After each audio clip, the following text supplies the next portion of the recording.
Daniel chapter 4. So we're just continuing on through our Daniel series, and again with Daniel, even these stories from chapter 1 to chapter 6, I'm really kind of going on the side of end times prophecy with these, meaning that some of these stories I could really just show you application as far as how it appeals to us and all that stuff, but I'm really going to kind of lean towards how this applies to end times prophecy. And so this is the story where Nebuchadnezzar is humbled by God. And so basically what's going on here is that Nebuchadnezzar, this is after it's already happened, Nebuchadnezzar's coming back and he's writing basically like a letter or a decree out for everybody to hear this story. So that's what starts off here is Nebuchadnezzar speaking and saying, I'm going to tell you about what happened to me. Okay, and then he goes through the whole story about what happens to him, okay? And so this story right here is why I personally believe Nebuchadnezzar got saved. Okay, I believe he's actually in heaven right now. Okay, and you could say, well, it doesn't say he got saved. Okay, it doesn't say that. There's a lot of people in the Bible that doesn't say he got saved, but we assume they are saved. And so, but all that to say is that starting there in verse 1, it says, Nebuchadnezzar, the king unto all people, nations, and languages that dwell on all the earth, peace be multiplied unto you. So Nebuchadnezzar's writing is he's saying Nebuchadnezzar unto, okay, so it's just like Paul the Apostle to, the Ephesians or to the Philippians, right? And so Nebuchadnezzar's writing this, and it says in verse 2, I thought it good to show the signs and wonders that the high God hath wrought toward me. How great are his signs and how mighty are his wonders. His kingdom is an everlasting kingdom, and his dominion is from generation to generation. Okay, so that's Nebuchadnezzar. This is after he's been humbled because he's writing this after this has already happened, okay? And so I personally believe he's saved, and he's basically a believer, and he's writing this out for people to see what happened to him and to really praise and extol, the true God. And so in verse 4, this is where he's going into the story. Okay, so verse 1 through 3 is really kind of the introduction, and he's saying who he is and who he's writing to. But then in verse 4, he's recapping the story, okay? And why that's important to understand is because then he's going to start talking about, gods and plurality, okay? But you got to understand he's going back in time and talking about something that happened back before he was humbled, okay? So in this story, before he was humbled, I don't believe he was saved, okay? And so in verse 4 there it says, I, Nebuchadnezzar, was at rest in mine house. Okay, so he's going back in time talking about how he was at rest, he was in his house. And it says, and flourishing in my palace, I saw a dream which made me afraid.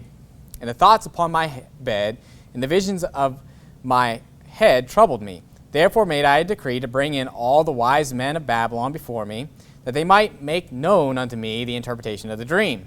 Then came in the magicians, the astrologers, the Chaldeans, and the soothsayers, and I told them, and I told the dream before them, but they did not make known unto me the interpretation thereof. Does this sound familiar? This is, chapter 2 all over again. Only in this case, he's actually telling them the dream. Okay, so if you remember in chapter 2, he says, you need to tell me what the dream is first, and then I'll know you can give me the interpretation. He's straight up telling them what the dream is, and they can't give the interpretation. So it's kind of like same story, different day. And it's like, why wouldn't you just go to Daniel to begin with, right? You know that he can do this, and why are you going to the astrologers and the magicians and all that stuff? So you can kind of see how in chapter 2, he had this magnificent revelation from God that Daniel came in and not only told him the interpretation, but told him the dream he had to begin with. And all that goes down. Remember, he talks about how he exalts Daniel and all that stuff. And then in chapter 4 here, kind of the same thing, but it's almost like it didn't stick, right? Daniel did that great thing for him, but I don't believe he got saved at that point. Now, in verse 8, so it's kind of similar to chapter 2, only, in this case, they actually get the dream to begin with. But in verse 8 there, it says, but at the last, Daniel came in before me, whose name was Belteshazzar, according to the name of my God, in whom is the spirit of the holy gods, and before him I told the dream, saying, O Belteshazzar, master of the magicians, because I know that the spirit of the holy gods is in thee, and no secret troubleth thee. Tell me the visions of my dream that I have seen, in the interpretation thereof. So why is he talking about the spirit of the holy gods? Because he's recapping what was going through his mind when this went on. Okay, so he's basically saying, that he had his name Belteshazzar according to my God. So he's saying this in the kind of the, like, my God, but it'd be kind of like if I was going back and saying according to my religion. But I'm talking about back then, it's not mine now. Does that make sense? Where you're kind of saying according to, like, if let's say I was Catholic before, and says, well, according to my religion, this is what happened, this is what you did back then. And if I was recapping a story, but that it's not my religion anymore. Okay, so when he's saying that, it was according to my God, because in him is the spirit of the holy gods, he's recapping and saying, back then it was my God. Back then, I believed it was the spirit of the holy gods that was in him, because then he goes into the story saying, I know in thee is the spirit of the holy gods. Okay, so to Nebuchadnezzar, that's what was going on with Daniel. Obviously unsaved, right? Because if you think there's multiple gods, you're not saved. Okay, we ran into a Hindu guy today. He's not saved, okay? He's a nice guy, but obviously if you believe in multiple gods, you're not saved. Amen. Now, as we go on with this story, we see that the king tells Daniel the dream. So at this point, it says that he tells the magicians and astrologers all that, the dream, but we haven't heard it yet. So now he's going to tell Daniel this dream. And in verse 10 there it says, Thus were the visions of mine head in my bed. I saw, and behold, a tree in the midst of the earth, and the height thereof was great. The tree grew and was strong, and the height thereof reached unto heaven, and the sight thereof to the end of all the earth. The leaves thereof were fair, and the fruit thereof much. And in it was meat for all. The beasts of the field had shadow under it, and the fowls of the heaven dwelt in the bowels thereof. And all flesh was fed of it. I saw in the visions of my head upon my bed, and behold, a watcher and an holy one came down from heaven. He cried aloud and said thus, Hew down the tree, and cut off his branches, shake off his leaves, and scatter his fruit. Let the beasts get away from under it, and the fowls from his branches. Nevertheless, leave the stump of his roots in the earth, even with a band of iron and brass in the tender grass of the field, and let it be wet with the dew of heaven, and let his portion be with the beasts in the grass of the earth. Let his heart be changed from man's heart, and let a beast's heart be given unto him. Let 7 times pass over him. This matter is by the decree of the watchers, and a demand by the word of the holy ones, to the intent that the living may know that the Most High ruleth in the kingdom of men, and giveth it to whomsoever he will, and setteth up over it the basest of men. So that's the dream. Okay, so basically what do we see? We see a dream where he sees this tree, this magnificent tree that has all kinds of fruit. It's huge. It's basically feeding and sheltering all these different animals. And then this decree comes down to chop down the tree and leave the stump. Okay, that's pretty much what you got going on as far as what's being said here. But we see that the stump is left. Okay. Now, first I want to get into this. What are the watchers and the holy ones? Okay. So there's whole weird doctrines out there about the watchers. Okay. Now, if you know that there's the book of Enoch that's out there, right? Okay, which is a garbage book. Okay, so but you're going to find all kinds of weird stuff out there. Okay, you got the Nephilim, the giants, and the book of Enoch goes into that, and then it talks about the watchers in there. And there's all kinds of weird, just sci-fi type stuff when it comes to people going into this about who are these watchers? Who's this watcher and this holy one that's coming down to them? And when it comes down to this, if it doesn't explicitly tell you in the Bible, it's not that important. Amen. Okay? Let's just be honest. If it's not explicitly talked about in the Bible, it must not be that important for us to know who they are. Obviously, I believe that they are messengers from God. And you got to look at just what the word is. You know, watcher, what is it? Someone that watches. Okay? Actually, go to Jeremiah chapter 4 because that term watchers is used talking about people. Okay? Just human beings being watchers. Doesn't talk about in the end times that we're supposed to what? Watch. So what would that make you if you watch? A watcher. Okay? It's very simple, okay? Meaning that it just means someone that watches, okay? And the Holy One comes, that means they're holy, okay? What are you dealing with? I believe you're dealing with angels, okay? And part of a role of an angel is to watch. And I'm going to get into some verses. I'm going to get into who I think it might be, okay? But again, this doesn't change the Kasti in China because that's not really pertinent to the story. It's just telling you that there's this messenger, this watcher, this Holy One that's giving this decree, okay?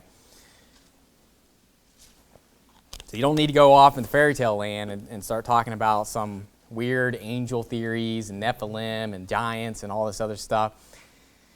You know, it's funny because people are always looking for these crazy theories and they're trying to find some like new thing. Listen, we're going to be going through Daniel and there's a lot of deep stuff in here that you do not need to be going to some extra biblical books to find some deep truths and some interesting things.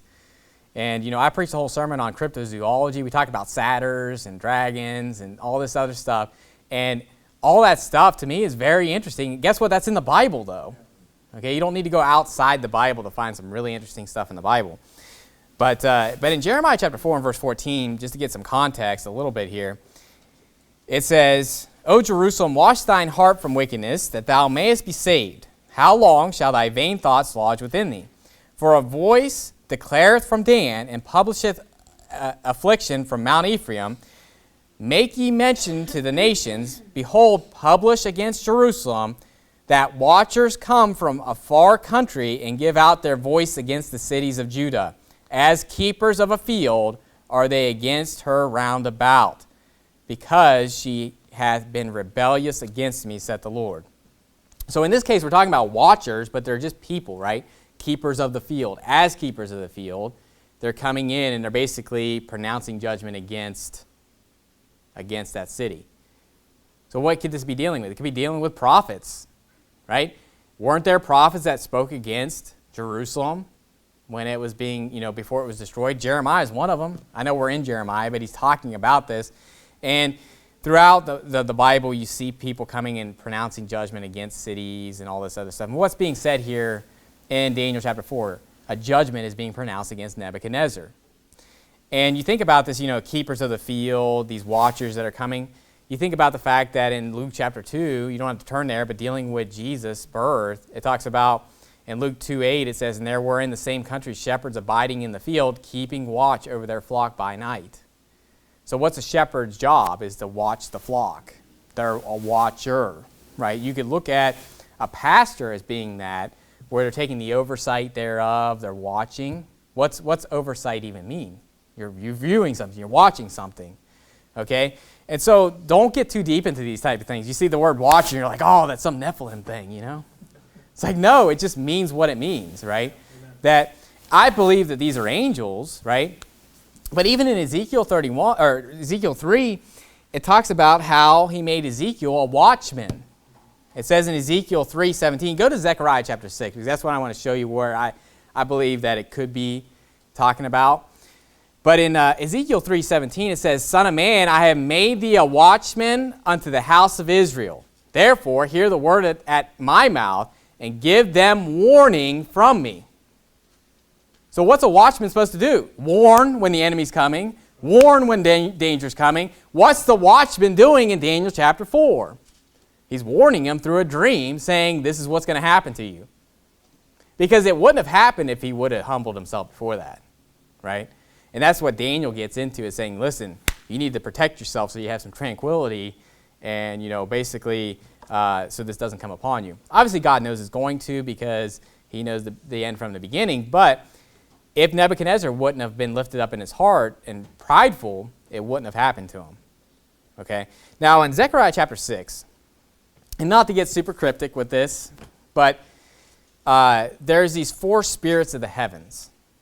Okay? And I think it could be this. It could be very well Gabriel and Michael, the archangel, coming down and doing this. Because in Daniel, we see that used as well. These princes that are, that are withstanding these kings and all this stuff.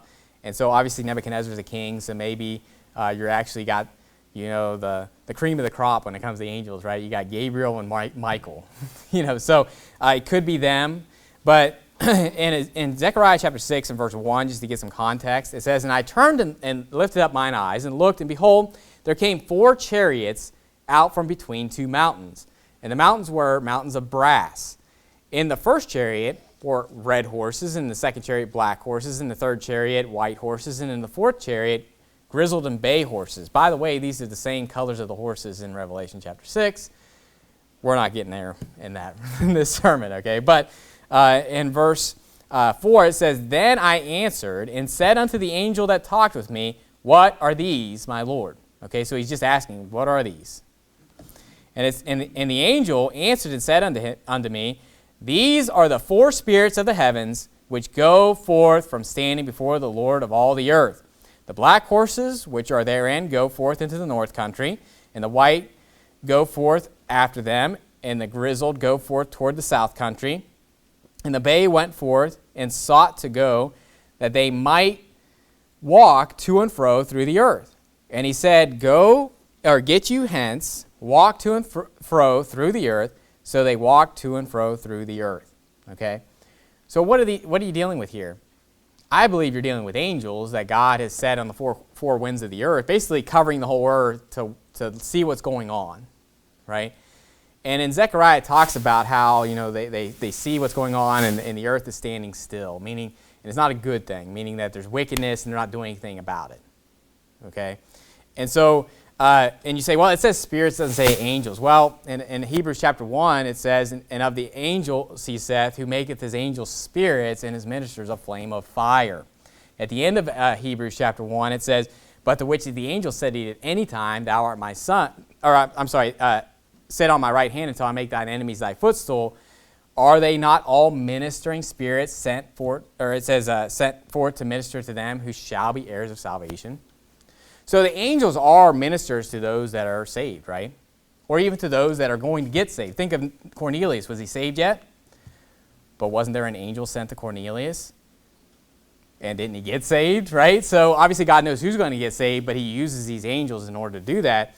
And so I believe that they're angels, these watchers, or this watcher that comes down, this Holy One. You say, well, it says Holy One. Well, a lot of times Jesus is called the Holy One of Israel. But he's also called an angel, the angel of the Lord, okay? And so Holy Ones, obviously, I don't believe that's the Lord Jesus. I believe Holy Ones are just holy angels. And it talks about how he's going to come with his holy angels, talking about Jesus. And he even calls them the elect angels and all that other stuff. So Holy One, I think, could be talking about a holy angel. And watcher, what it's giving you is that, hey, he's warning you.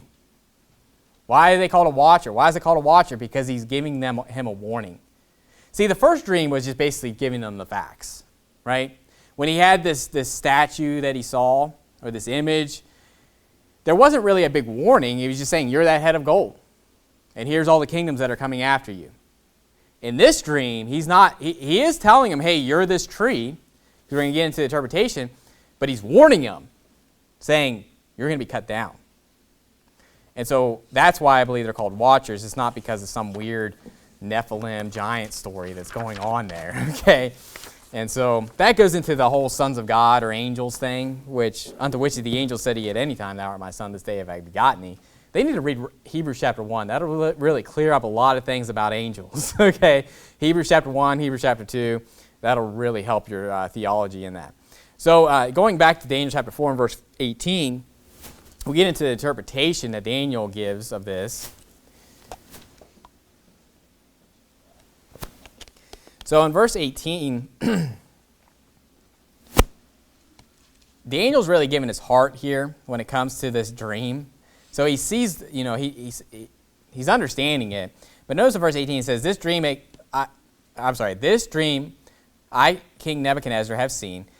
Now, O Belteshazzar, declare the interpretation thereof, for as much as all the wise men of my kingdom are not able to make known unto me the interpretation, but thou art able, for the spirit of the holy gods is in thee. Again, you're dealing with the fact that this is the story before he was humbled. Therefore, that's why he's saying the spirit of the holy gods. Because when he started this letter, did he mention the spirit of the holy gods? Did he mention gods, plural? No. Everything that he says before he gets into the story is good. Meaning he's talking about the high God, the everlasting, his everlasting kingdom and all that. But it says in verse 19, then Daniel, whose name was Belteshazzar, was astonished for 1 hour, and his thoughts troubled him. The king spake and said, Belteshazzar, let not the dream or the interpretation thereof trouble thee. Belteshazzar answered and said, my lord, the dream be to them that hate thee, and the interpretation thereof to thine enemies. So Daniel doesn't hate this king. Now, when we get to chapter 5, which chapter 4 and chapter 5 are very much paralleled as far as what's going on, as far as having a vision or something that's a warning. But he doesn't have this heart. He doesn't come in like, oh, king, live forever, when he talks to Belshazzar. And he's not saying, let this be unto your enemies when he finds out what it is. When he talks to Belshazzar, it's kind of like, this is what it is. And I don't even want your money. It's kind of like the way he's talking to Belshazzar. With Nebuchadnezzar, he's got a lot of sympathy for, and he's kind of got a softer heart for, okay? And it says in verse 20, it says, the tree that thou sawest, which grew and was strong, whose height reached unto the heaven, and the sight thereof to all the earth, whose leaves were fair, and the fruit thereof much, and in it was meat for all, under which the beasts of the field dwelt, and upon whose branches the fowls of the heaven had their habitation, it is thou, O king. Okay, so pretty much what is he saying? The tree is thou. The tree is you. The tree is you, O king. And when all that stuff in between, he's just making it very clear that that's the same tree that you saw, that all that stuff was going on with, that's you. And then it says, thou art grown and become strong, for thy greatness is grown and reacheth unto heaven, and thy dominion to the end of the earth. And whereas the king saw a watcher and an holy one coming down from heaven. So you know what that tells me is that he did see a watcher and an holy one coming down from heaven. This wasn't just some apparition or he was mistaken. You know what? This is validating that it was a watcher and it was a holy one that came down. Okay, so it's not like this is, sometimes they're like, well, that's what he saw, but it's not what it really was.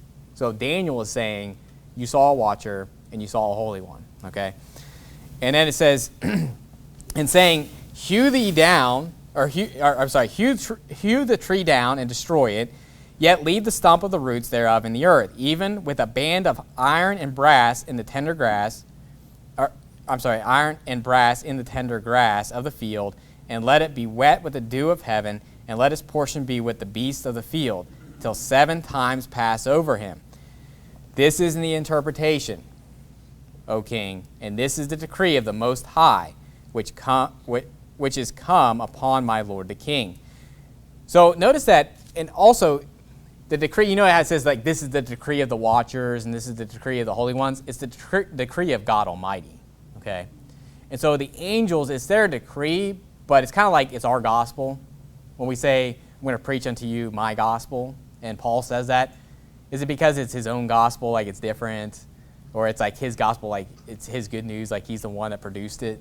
No, it's his gospel because he's believed in it, right? And he's the one that's giving the gospel and giving the message. But it's truly God's, it's the gospel of Jesus Christ.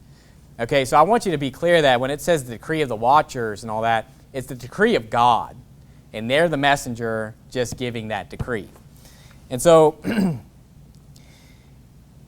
it says in verse 25, that they shall drive thee from men, and thy dwelling shall be with the beasts of the field, and they shall make thee to eat grass as oxen, and they shall wet thee with the dew of heaven, and 7 times shall pass over thee, till thou know that the Most High ruleth in the kingdom of men, and giveth it to whomsoever he will. And whereas they commanded to leave the stump of the tree roots, thy kingdom shall be sure unto thee, after that thou shalt have known that the heavens do rule. So we see here that, here's the interpretation. You're going to be humbled. Your kingdom's going to be taken away, and it's going to be 7 times, which I believe is 7 years. Okay? It's going to be 7 years until the kingdom's given back. So the reason the stump is left, okay? So you want to know the big interpretation? He had this great kingdom where he's stretching all over the place, and he had this magnificent kingdom, but it's going to be cut off for 7 years, but not completely, meaning he's going to come back. Okay, so he's not completely uprooted, right? You kind of think of like plucked up by the roots, like it talks about a tree that's twice dead, plucked up by the roots. He's not plucked up by the roots. He's cut off at the stump, and then he's going to be able to go, flourish again, okay? but he's cut off, and for a while there. And so Daniel gives him advice, okay? So in verse 27, Daniel is basically saying, listen, this is what you need to do, okay? So he got this warning saying, hey, you're going to be cut off, and this crazy stuff's going to happen to you for 7 years. It's going to come back to you, but, who wants to go through that for 7 years and be humbled like that? And so he's giving him advice and said, in verse 27, it says, wherefore, O king, let my counsel be accepted unto thee, and break off thy sins by righteousness, and thine iniquities by showing mercy to the poor, if it may be a lengthening of thy tranquility. Okay, so he's basically saying, listen, you just need to be good, you need to be righteous, you need to cast off your sins, you need to be good to the poor, you need to just do right, and hopefully God will be merciful to you, and this won't come upon you. Okay, so Daniel's heart's like, you need to watch out, that this doesn't happen to you.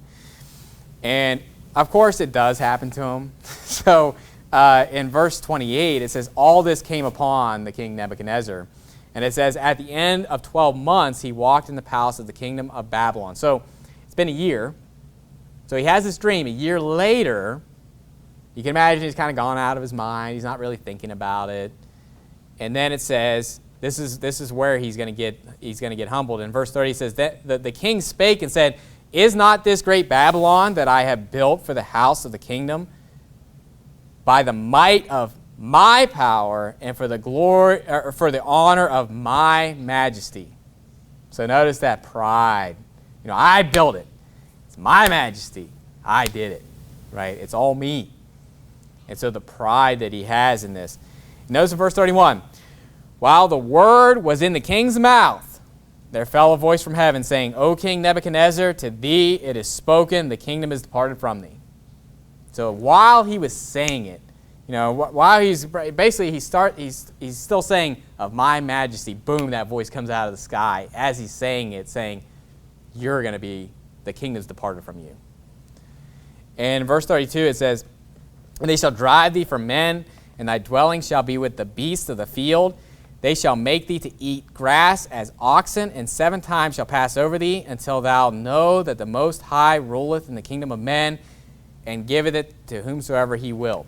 Now there's something that keeps being said over and over and over and over again in this passage, and that's 7 times are going to pass over you. And I never really saw this before until I was studying this, but how long does that period last for over there when it talks about end times prophecy? 7 years. 7 times is 7 years. And how long is he a beast for? 7 years. So the beast, the Antichrist, is going to be confirming his covenant for 7 times or 7 years. Okay? And I kind of want to prove that to you, but that's something that I always kind of look at this like there's only one place in the Bible where it says like 7 years, or it's implying 7 years when it comes to like end times prophecy. And go to Daniel chapter 9. But I actually think there's a lot more now. Actually, in Daniel chapter 4, it says it quite a few times. That 7 times are going to pass over you until what? Until you realize that the Most High is going to reign. He's the ruler. What happens after that 7-year period? Jesus Christ rules and reigns here on the earth, and he's the ruler and reigning of all the men on the earth after that. So you have 7 times that pass over this beast, or this beast for 7 years, and then you have, this, and obviously Nebuchadnezzar, I believe, gets saved, so this is kind of a picture. So he's basically using this man to picture what's going to happen in the future, okay? So a lot of this is kind of an allegory, right? Because Nebuchadnezzar very much does picture the Antichrist, but you don't have to be unsaved to picture somebody. It's kind of like Esau. Esau is the picture and personification, so to speak, of a child of the devil, right? Jacob have I loved, but Esau have I hated, right? And you kind of have that dichotomy of Jacob being the children of God and Esau being the children of the devil, but I believe Esau was saved.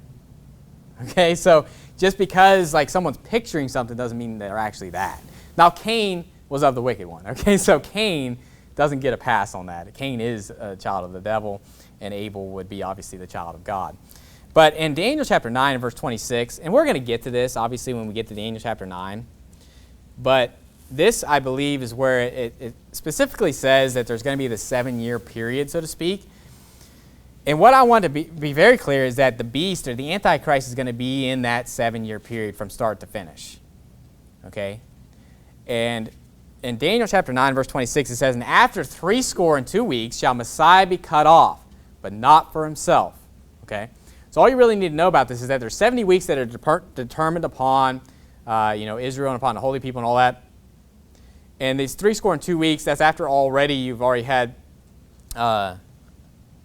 7 weeks before that was done. And so this is basically 69 weeks have happened. Messiah is cut off. Where's that? Jesus was crucified. Then it says, "But not for himself, and the people of the prince that shall come shall destroy the city and the sanctuary. And the end thereof shall be with a flood, and unto the end of the war desolations are determined." So notice here it doesn't say that the prince is the one that's destroying the city and the sanctuary. It says the people of the prince that shall come. So you're talking about the prince that shall come, but it's the people of the prince that shall come.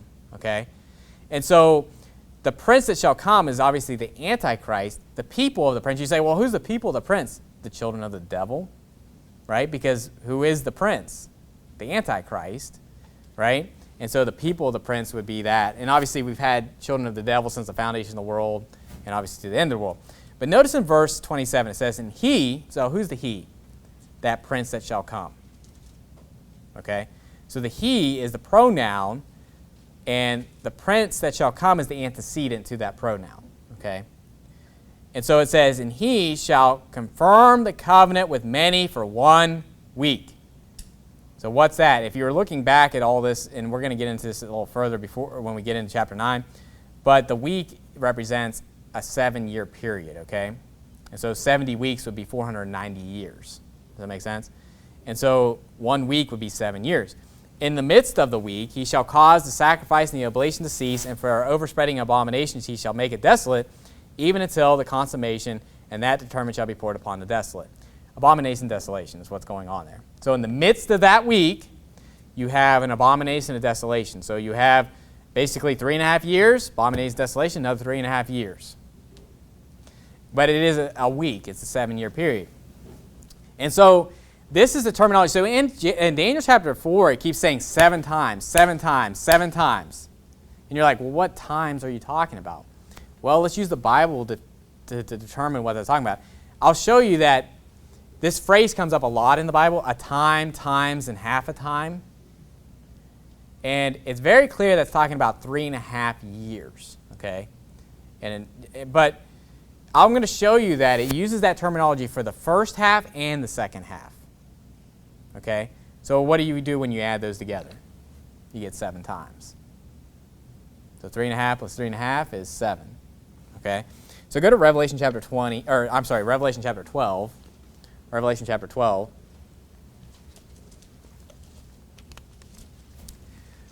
Who was Nebuchadnezzar the king of?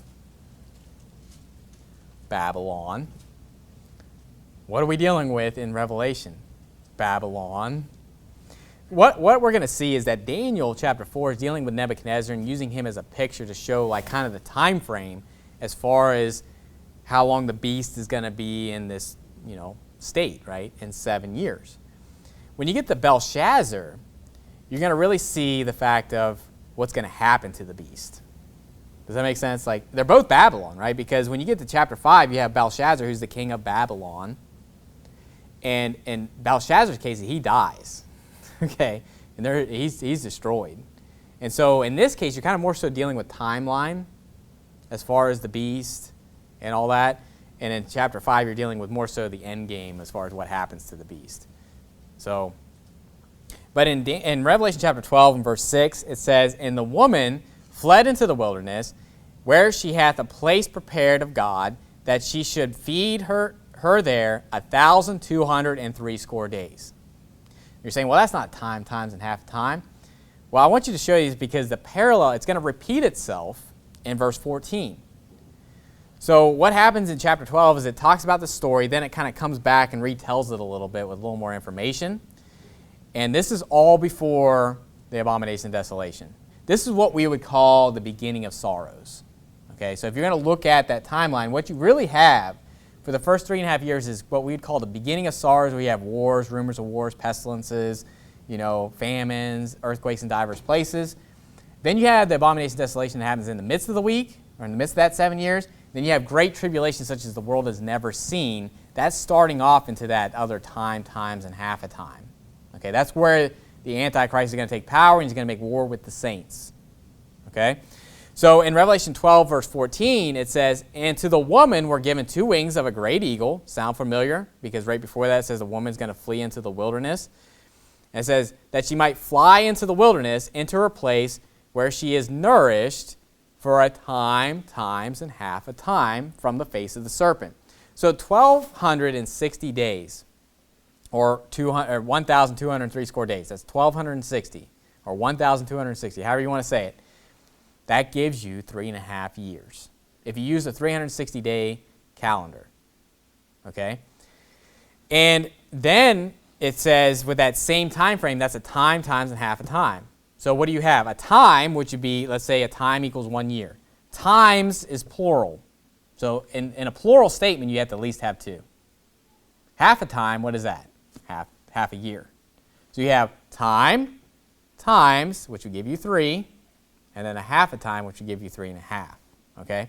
And it's why it goes back and forth. It says 1,260, 42 months, and then a time, times, and half a time, because you can't mess that up. Right? Because 1,260 is what? 3.5 years. What's 42 months? 3.5 years. What's a time, times, and a half a time? 3.5.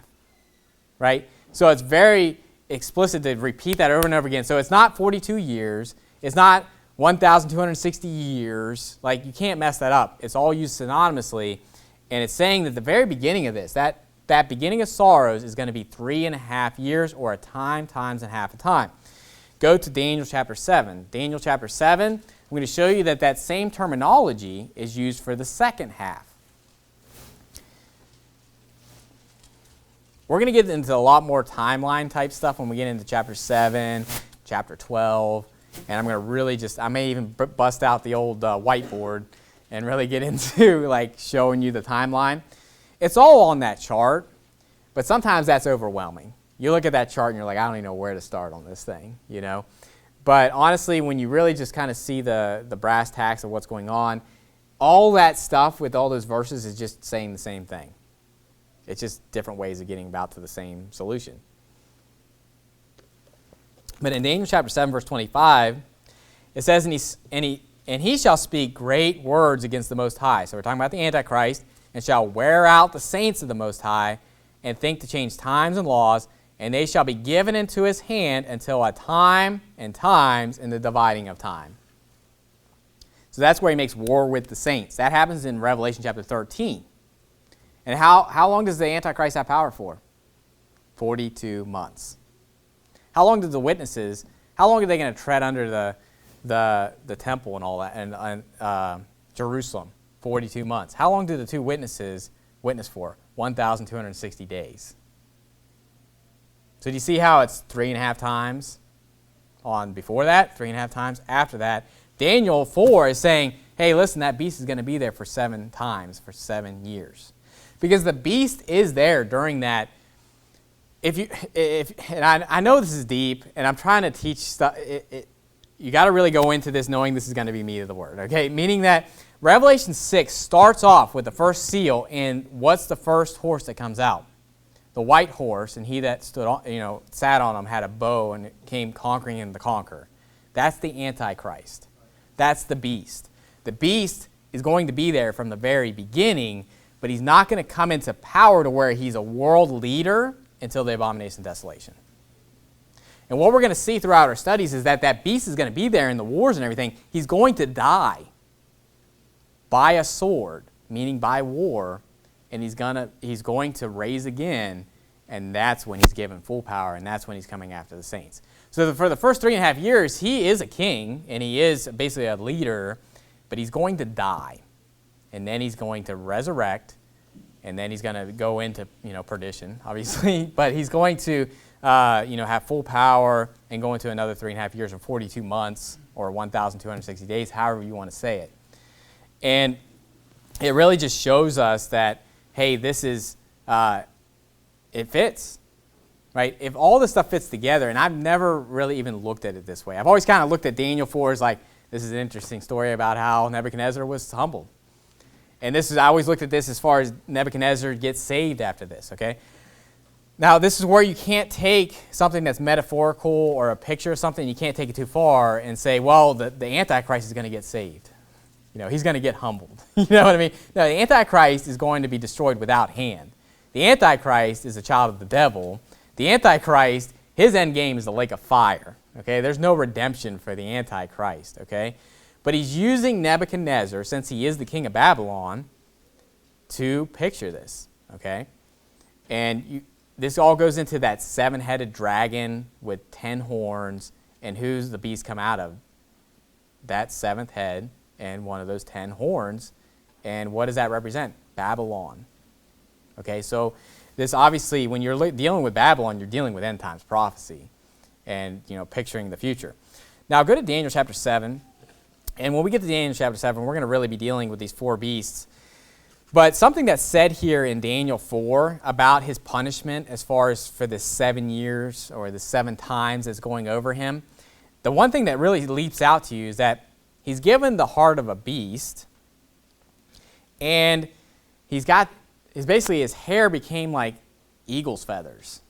Okay, so there's kind of weird things in his nails became his bird's claws, right? And so basically he just kind of became an animal, okay? And this is where people are like, well, see, Nebuchadnezzar, he became a reprobate and he got saved. You can't take stuff that far. Listen, reprobates aren't out there like with eagle's feathers and bird's claws, okay? I know there's weird people out there that do that kind of weird stuff with their extremities and everything else. But what I'm saying is that you can't take it that far. What we're seeing here is a picture, and the picture is representing a child of the devil, right? Meaning that, what's happening to him is a picture of the Antichrist that's going to come. But Daniel chapter 7, verse 3, there's going to be, in this chapter, you're going to see these 4 beasts. And I'm just going to say, these 4 beasts represent 4 different kingdoms, progressive kingdoms, meaning that you're going to start with Babylon, you're going to go all the way down to the Roman Empire and into the final kingdom, which is where the Antichrist is going to come out of. But in Daniel chapter 7, verse 3, we're going to look at this first beast. And I believe Daniel 4 is key to understanding who this first beast is. Okay? So in verse 3, Daniel 7, verse 3, and 4 great beasts came up from the sea, diverse one from another. The first was like a lion. Okay? Now I want to stop there for a second. So this beast looked like a lion.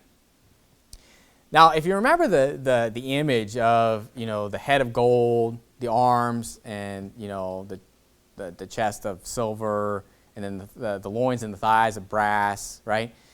It was inferior kingdoms, right? Because gold is better than silver, silver is better than brass, and then brass is better than iron. And so you see this progression of kingdoms. So gold, the gold head, who did that represent? Nebuchadnezzar, Babylon, right? So it's the best, it's the strongest, it's the best material, right? If it's a lion, what would that represent? Well, go to Proverbs chapter 30 and verse 30. Proverbs chapter 30 and verse 30. These are all beasts, by the way. One's a lion, one's a bear, one's a leopard, and one's a diverse beast. Notice what it says in Proverbs 30 and verse 30. A lion which is strongest among beasts, and turneth not away for any. You think that's there by accident? Or do you think there's a reason why he's telling us that the lion's the strongest among beasts? That's because Babylon was the strongest kingdom. Just as much as the gold was superior to the silver, and the silver superior to the brass, the lion is superior to the bear, and then the bear would be superior to the leopard, and so forth. Does that make sense? And so first of all, just by it being a lion, we see that that's the strongest. And then it goes down from there. It's inferior after that. Obviously, they're strong after that, but it's not as strong. Okay. Now, in Daniel chapter 4 and verse 16, and hold your place in Daniel 7. So Daniel 7 verse 4, it says, the first was like a lion and had eagle's wings. I beheld till the wings thereof were plucked. So what happens to Nebuchadnezzar? Well, in verse 16, first of all, it says, let his heart be changed from man's, and let a beast's heart be given unto him, and let 7 times pass over him. So obviously we're dealing with a beast in chapter 7, and he's a beast for 7 years, right? But in verse 33, it says, the same hour was the thing fulfilled upon Nebuchadnezzar, and he was driven from men, and did eat grass as oxen, and his body was wet with the dew of heaven, till his hairs were grown like eagle's feathers, and his nails like bird's claws. So his hair was like eagle's feathers, but did it stay that way? No, because he obviously came to, and it wasn't like that after the 7 years. But notice that it says in Daniel 7 that he had eagle's wings, and behold, till the wings thereof were plucked, meaning that they weren't there forever. Right? So he had eagle's wings, but they were plucked. So for 7 years, he had eagle's wings, meaning he had eagle's feathers, so to speak, because of the craziness that was happening to him. And then it says in Daniel 7, and it says, and it was lifted up from the earth, and made stand upon the feet as a man, and a man's heart was given to it. Well, what happened to Nebuchadnezzar? Well, he was given the heart of a beast, but then he was given his heart back. And it says in Daniel 4:36, it says, at the same time my reason returned unto me, and for the glory of my kingdom mine honor and brightness returned unto me. And so it's very clear that his reasoning came back to him. Okay? So you say, when you read this in Daniel 7, you're like, what in the world is that talking about, right? You have this lion that has eagle's wings, and the wings are plucked, and then he's lifted up and given the heart of a man? Do you see how cryptic that would look if you didn't understand what was going on in Daniel 4? When you look at Daniel 4, you're like, oh, he's a lion because he's the strongest among beasts. He has eagle's feathers because he was humbled, and he was given eagle's feathers because he was basically made a beast. But that was plucked, and he was given back his heart of man. Makes perfect sense. So anybody that says that that first beast is not Babylon, I'd really like to see your explanation for that. Okay, because I could show you point by point, this is why it's Babylon. And listen, I'll get to the other beasts, because I can show you point by point that those other beasts, the next beast would be the Medo-Persians, the next beast will be the Grecians, and I can show you point by point that that's the case. Okay? And like I said, when you're going through Bible prophecy, the best thing to find out is what is already known, what has already happened.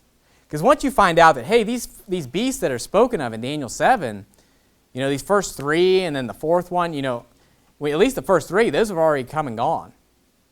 So you're like, okay, that's not pertinent as far as like big information we need to know.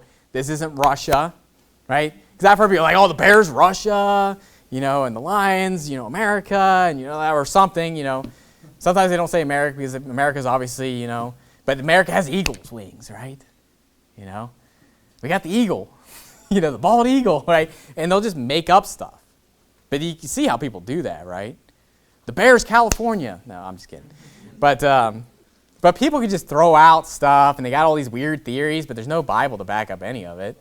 And so you always need to look at the Bible. And listen, you should have read Daniel 4 before you got to Daniel 7. And so that's why Daniel 4 is, I believe, are very, crucial. You may look over there and be like, oh, that's an interesting story, but how does that apply to end times prophecy? Well, the 7 times, to me, that's even clearer than 1 week when it comes to how long that whole period is going to last.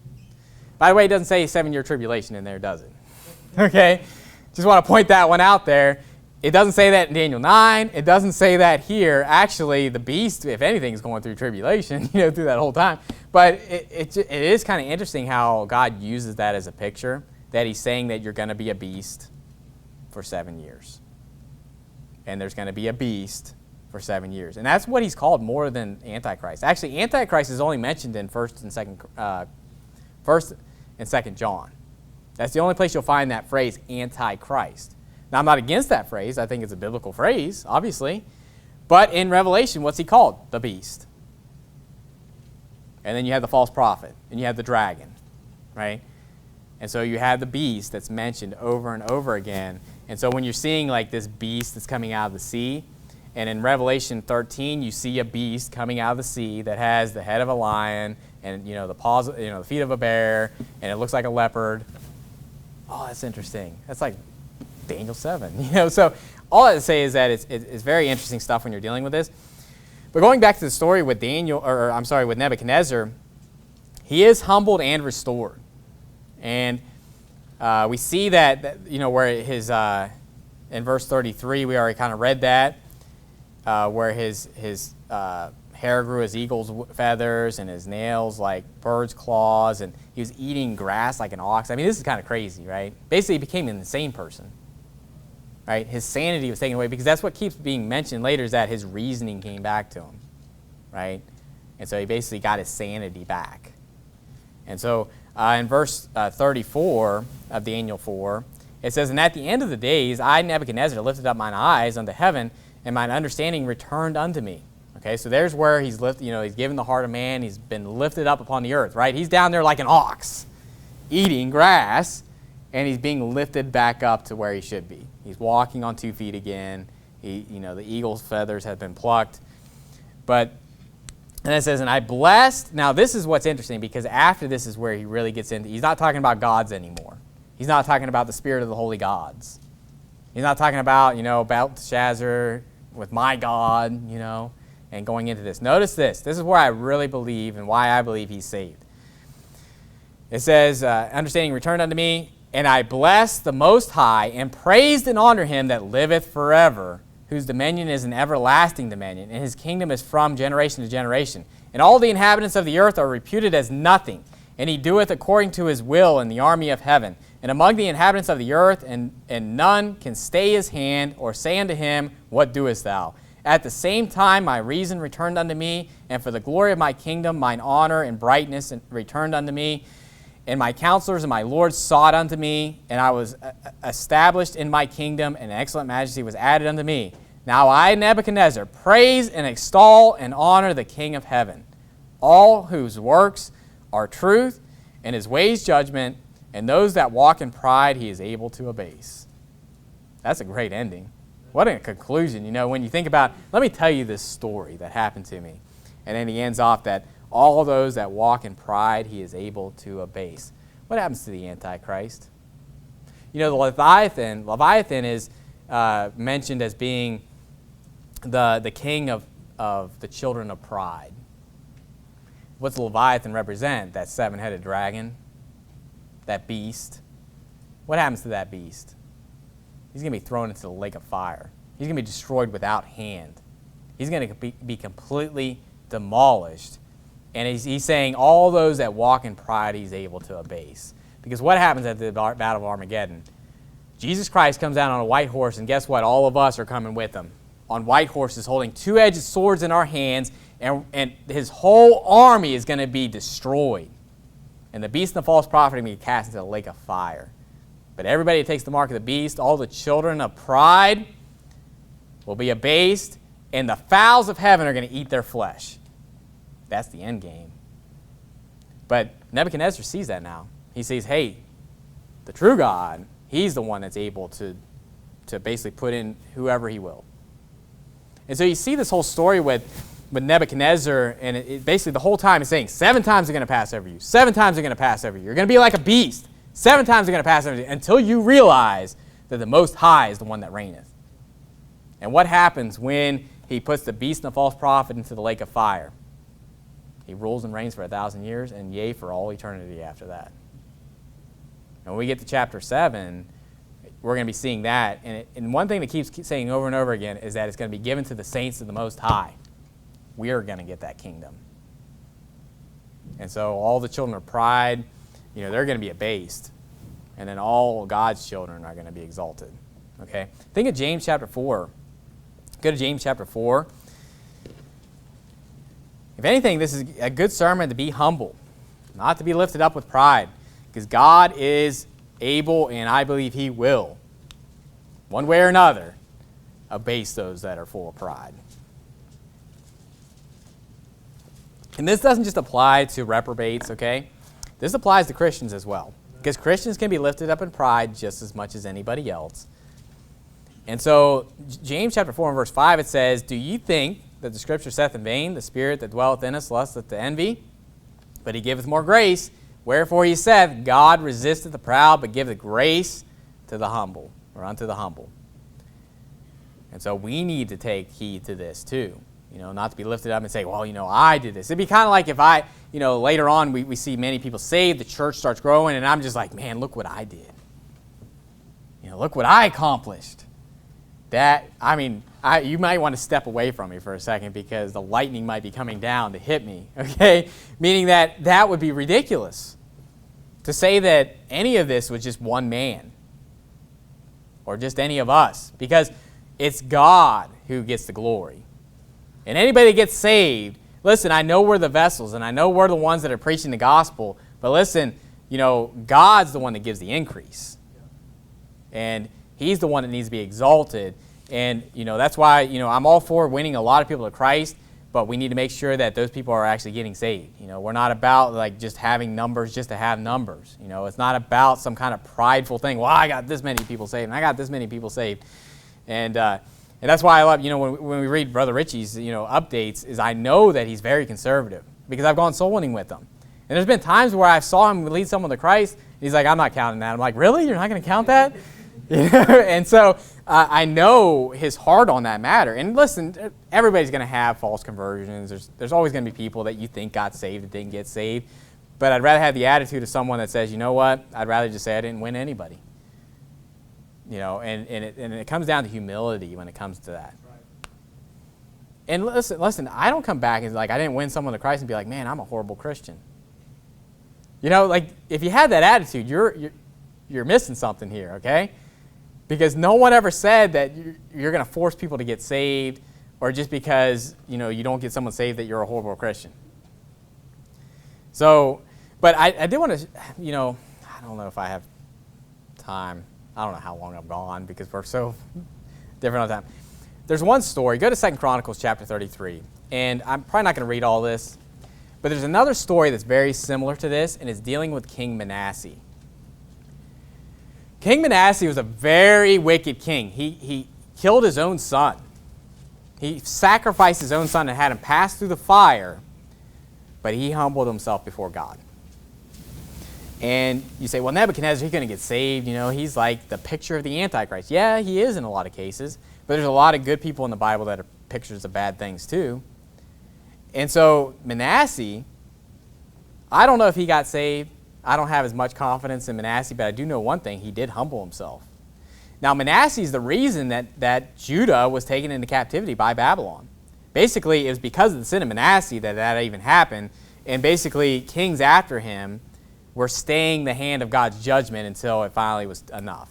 Until Josiah's children were rebellious and wicked, and then they're just like, nope, we're done. But in this case, it says in verse 9, so Manasseh made Judah and the inhabitants of Jerusalem to err and to do worse than the heathen. And that's so true. If you go into the story of Manasseh, you're going to keep seeing Manasseh's not a good character. If you just read Kings, or 2 Kings dealing with him, you'd be like, this guy's reprobate. This guy's unsaved. He's as lost as a goose in the caboose in the snowstorm. You'd be like, this guy's gone. But then you read this story in 2 Chronicles, and you're like, wait, I'm not sure, right? Because notice in verse 11, it says, wherefore the Lord brought upon them the captives of the host of the king of Syria, which took Manasseh among the thorns, and bound him with fetters, and carried him to Babylon. And when he was in affliction, he besought the Lord his God, and humbled himself greatly before God, the God of his fathers, and prayed unto him. And it says, and he was entreated of him, and heard his supplication, and brought him again to Jerusalem into his kingdom. Then Manasseh knew that the Lord, he was God. So even Manasseh, who was a very wicked king, okay, and he knew that the Lord was God. I don't know if that means that he got saved, okay, but I'd say that there's a stronger case for it. And so if there's anything to learn from this with Nebuchadnezzar, with Manasseh, is that people can get to a pretty far plank before they turn reprobate, okay? You think of Paul the Apostle. He was consenting unto death of Christians. Now, that's why I believe he said I was the chiefest among sinners, because I believe he was right at the point, okay? It was either he was getting saved at the road to Damascus or he was gone. He was going to be reprobate. So some people can get to a point. Now, if someone's a fag, they're gone. Okay, I'm not saying like, well, they didn't reach that really fagdom mark, you know.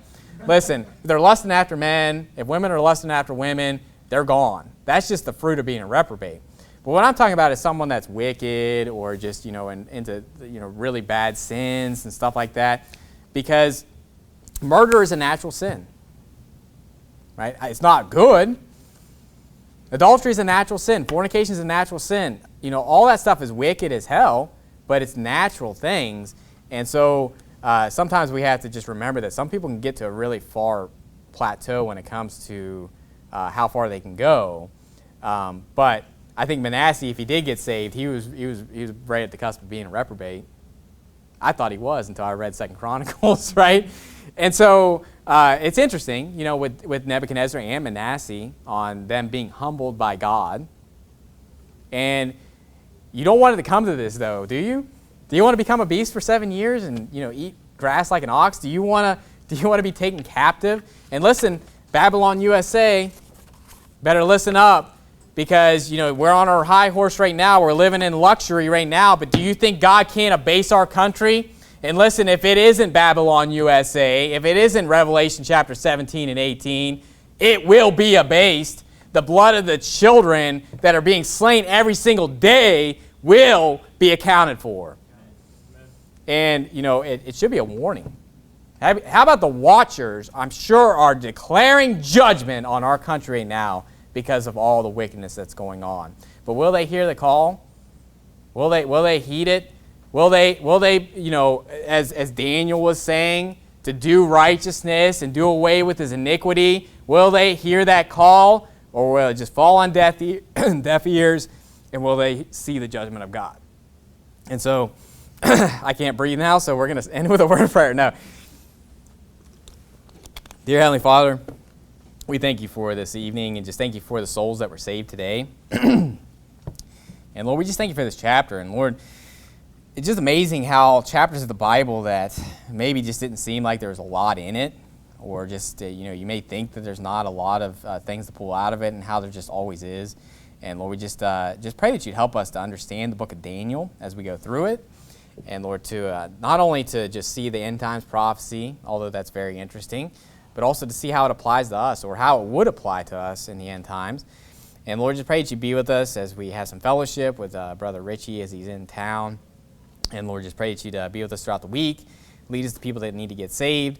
And Lord, just pray that you bless our church and bless the people here. And we pray also in Jesus Christ's name. Amen.